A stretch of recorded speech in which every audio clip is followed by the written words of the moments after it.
Mūsu šīs pēcpusdienas nākamais varonis ir Jānis Vilīns, kurš savulaik šeit Ventspils mūzikas vidusskolā mācījās tūlu.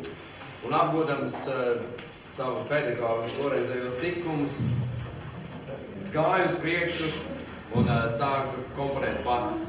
Rakstīja gan dziesmas, gan arī instrumentāls skaņdarbs, un nākamais skaņdarbs ir tieši Jāņa Vilīns skaņdarbs Ceļā.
Vispār gribēju tikai tādu mazu īsu uzrunu teikt, nerunāšu gari, jo te vispār jāsaka ir bez vārdiem.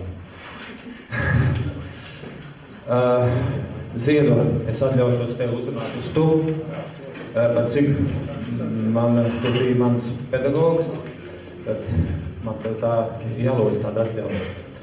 Paldies tev, es teikšu īsi un konkrēti. Paldies, ka tu biji, ka tu esi, un lai tu mūžam, lai tev būtu stipra veselība, un lai tu spētu radoši daudz, lai tev būtu panākumi tavā cēlajā, labajā, mūzikas laukā, mūsu tajā garīgajā kultūras laukā. Te vairāk vispār vairs nav ko teikt. Tas ir viss. Man trūks vārdi. Paldies!